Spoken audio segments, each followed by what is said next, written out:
So thank you, Liz, for your talk, and thanks to that kid for waking you up.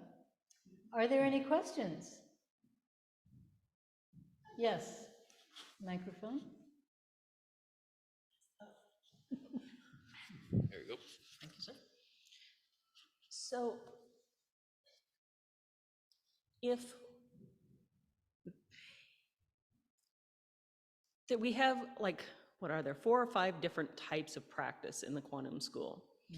If, I just was thinking about this, for some reason it occurred to me this morning, if you only have time to do one practice, what one practice would you say to do? If you have only time for one practice, what one practice did you do? So I essentially asked Barbara Rose and Master Sung Hyang, the head of our school. I asked her that a very long time ago, and I didn't even ask it quite that way. I just said, I think I said, what's the most important practice? Something like that. And she said, prostrations. I just have a feeling. Which a lot of people who are not very familiar with, both online and in the room, might not be that familiar with. So I have a bad knee. Who has a really, let's see, I'll ask, who will I ask? Let's Todd, come up here. And I'll move this so people can see a prostration. All right. So, yep, perfect. Okay, so first you do a standing bow. You do 3 prostrations. So standing bow, always bookend by standing bows. Then you go down, and see how he's cupping his hands to the. I'll show you. Okay, come up, and he comes up, and he'll do 2 more really fast, just so you see what it's like. And what you can't see is his left foot is crossed over his right when he comes to the bottom, and now he's standing down. No, it's standing down.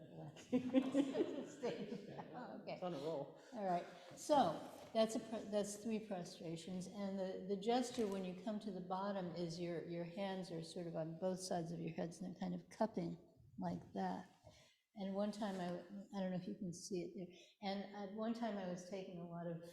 This was about 10 years ago. I was taking a lot of photos of people practicing, hoping to use it for various reasons, and I noticed that Todd had the best hand posture when he came down. So that's why I asked him to do it. Prostrations are, you think I'd say meditation, right? And that's what you'd expect me to say, because everyone talks about Zen meditation. They don't talk about Zen prostrations.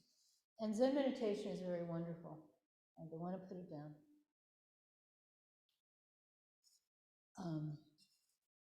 And Zen meditation is the heart of our practice.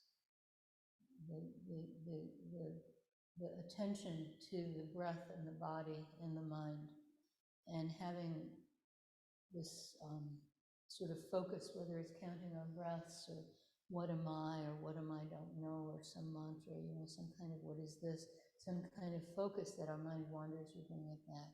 Our mind wanders, we bring it back. So that's the heart of our practice. But prostration, the thing about that is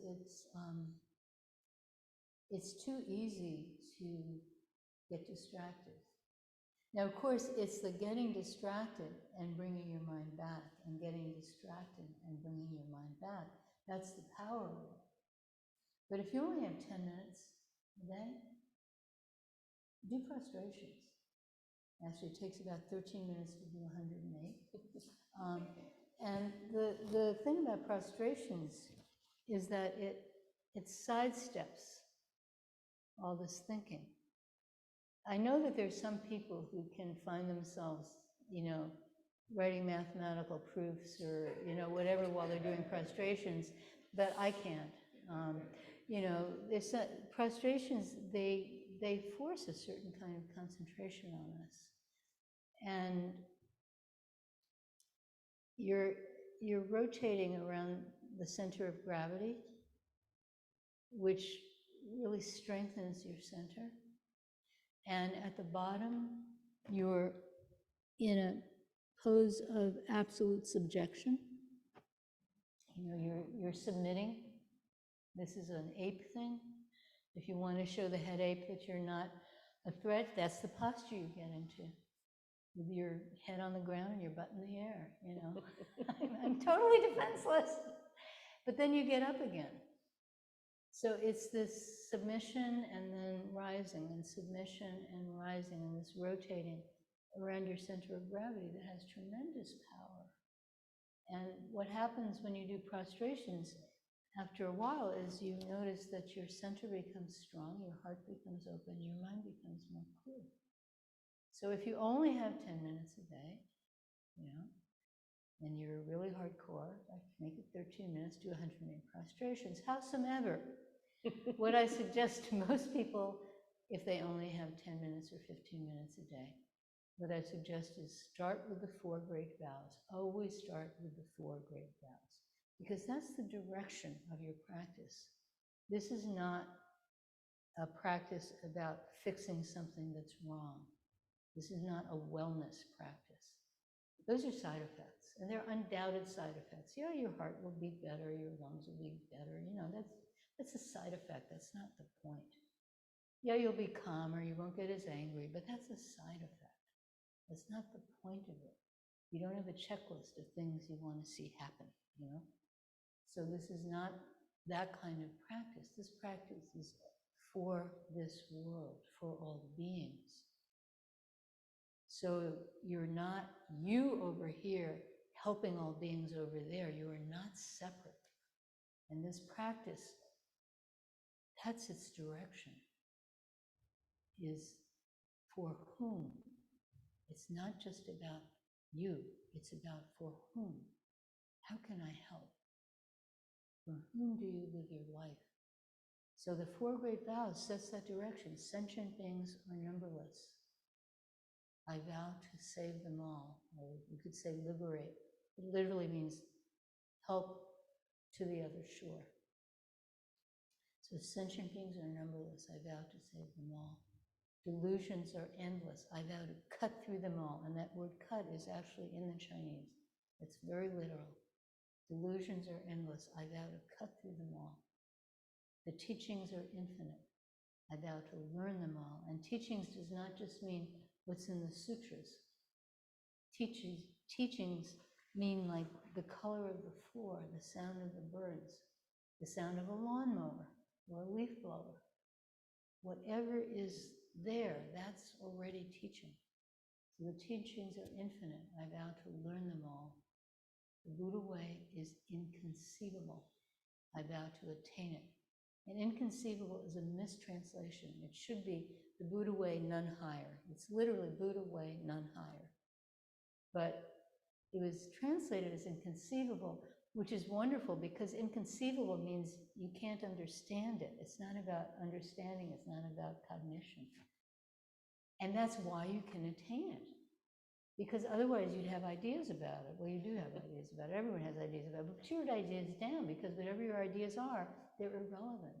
It's inconceivable, and that's why you can actually contact it, actually touch it, actually attain it. So the 4 great vows. First the 4 great vows. And then some number of prostrations, even if it's just 3. My leg's better now after surgery that I can actually do 3 slowly at home. I don't do them here because it's really hard to get up after each one, but I can do 3 at home now, yay. And then sit, you know, sit for at least 10 minutes. So that's a good home practice to do because it has 3 elements. It has the 4 great vows for direction, it has bowing, it has sitting. And then other elements of practice are walking meditation, chanting, and then koan practice. But you were not asking about that. You were asking about a good home practice. So yeah, and you do it every single day. You don't take a day off.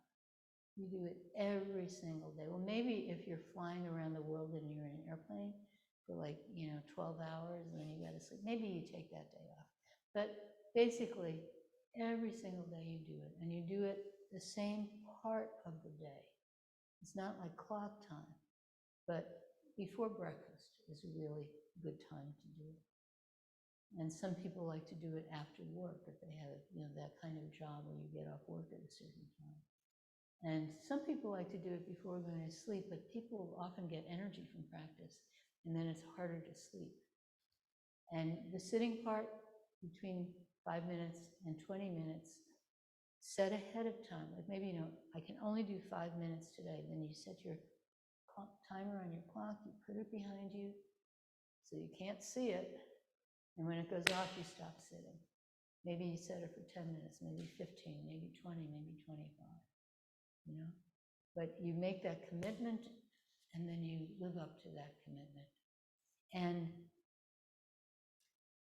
it's very important that when that little ding, ding, ding goes off, nobody needs a meditation timer. We all have it on our phones, right?